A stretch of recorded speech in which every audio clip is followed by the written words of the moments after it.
A few months ago, I met a tourist who spent nearly 3 hours waiting in line at just one attraction in Portugal. Another visitor paid almost double for a meal that locals would never order. And one traveler told me he regretted spending thousands of euros on his trip because he planned everything completely wrong. The crazy part? All of these mistakes could have been avoided. If you're planning to visit Portugal in 2026, this video could save you time, money, and a lot of frustration. And make sure you stay until the end, because the last mistake is the one I see tourists make more than any other. As someone who has been living in Portugal since 2019 and regularly travels around the country, I've seen these mistakes happen over and over again. So let's get started. The first mistake happens in one of Portugal's most famous destinations, Sintra. Every year, millions of visitors travel to Sintra to see its colorful palaces, ancient castles, and breathtaking landscapes. And honestly, it deserves all the attention it gets. But many tourists make one mistake that ruins the entire experience. They arrive too late. Most visitors leave Lisbon after breakfast and arrive in Sintra around 10 or 11 in the morning. By then, the parking areas are crowded, ticket lines are longer, and popular attractions become packed with visitors. What should have been a magical day suddenly becomes stressful. The people who enjoy Sintra the most are usually the ones who arrive before 9 in the morning. That one simple decision can completely change the experience. The second mistake is trying to see all of Portugal in one trip. Portugal may look small on a map, but there is much more to see than people expect. I've met visitors who plan to see Lisbon, Porto, Sintra, Cascais, Nazaré, Fátima, Coimbra, and the Algarve in less than a week.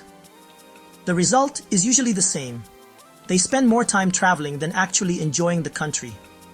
Portugal is best experienced slowly. Instead of trying to see everything, focus on a few destinations and enjoy them properly. The third mistake is staying only in Lisbon. Now, don't get me wrong. Lisbon is honestly one of the most beautiful cities in Europe. But Portugal is much more than just its capital. Some of my favorite places in the country are actually outside Lisbon. Places like Cascais, Nazaré, Óbidos, Porto, and the Algarve all offer completely different experiences. And yeah, many visitors later tell me that their favorite memories actually happened outside the city they originally planned to spend all their time in. The fourth mistake is not booking attractions in advance. Portugal has really become one of Europe's most popular destinations. Attractions like Pena Palace and Jerónimos Monastery can sell out super quickly during busy periods. I've seen tourists arrive expecting to buy tickets on the spot, only to discover long waits or, honestly, no availability at all. Just a few minutes of planning before your trip can save you hours of frustration. The fifth mistake is underestimating Lisbon's hills. When people see photos of Lisbon, they imagine a relaxing walk through beautiful streets. But what many don't realize is that Lisbon is built on several hills. And honestly, those hills are everywhere. I've watched tourists start the day full of energy and end the afternoon wishing they had worn better shoes. Trust me on this one. Comfortable footwear will make your trip so much more enjoyable. The sixth mistake is eating only in tourist areas. One thing I've learned after living in Portugal for years is that some of the best food is often found away from the busiest attractions. A lot of tourists just sit down at the first restaurant they see near a major landmark. While some of those places are excellent, others charge higher prices for, pretty average food. Sometimes just walking a few streets away can lead you to a local restaurant serving authentic Portuguese dishes at a much better value. The seventh mistake is visiting during peak summer without preparation. July and August are honestly beautiful months. The beaches are fantastic, and the weather is incredible. But they are also the busiest months of the year. Hotels become more expensive. Popular attractions get crowded and reservations become a lot harder to get. If possible, consider visiting during April, May, September, or October. You can often enjoy the same beauty with fewer crowds and lower prices. The eighth mistake is ignoring transportation schedules. Portugal has a reliable transportation network, but, a lot of visitors just assume that trains and buses are running all day long. That isn't always the case, especially in smaller towns. I've met travelers who missed their connections simply because they didn't check the schedules beforehand. Honestly, a little preparation goes a long way.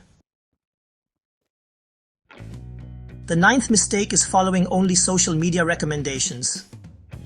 Social media is awesome for inspiration, sure. But if you visit only the places everyone else is posting about, you'll totally miss some of Portugal's hidden treasures. Some of my favorite experiences actually happen in places that never showed up on a viral Instagram post. Small villages, quiet viewpoints, family-owned restaurants. Those unexpected discoveries often end up becoming the highlights of a trip. And now we come to the biggest mistake of all, rushing everything. This is honestly the mistake I see more than any other. So many tourists arrive with a huge checklist of attractions, and they rush from one place to another, just trying to see as much as possible. But Portugal is not a destination that rewards rushing. Portugal is a country that rewards slowing down. Take time to sit in a local cafe. Watch the sunset over the Atlantic Ocean. Enjoy a long lunch. Walk through a neighborhood without checking your watch every few minutes. The moments you don't plan often become the moments you remember forever. Portugal remains one of the most beautiful and rewarding countries in Europe. But avoiding these simple mistakes can honestly make the difference between a stressful vacation and an unforgettable experience. Before you go, I have a question for you. Which Portuguese destination is currently on your bucket list? Lisbon, Sintra, Porto, the Algarve, or maybe somewhere most tourists haven't even discovered yet? Let me know in the comments because, honestly, I read every comment personally. And if you're planning a trip to Portugal, subscribe to Far and Beyond because over the next few weeks I'll be sharing insider tips, hidden gems, and practical travel advice to help you experience Portugal like a local instead of a tourist. Thank you for watching, and I'll see you in the next journey.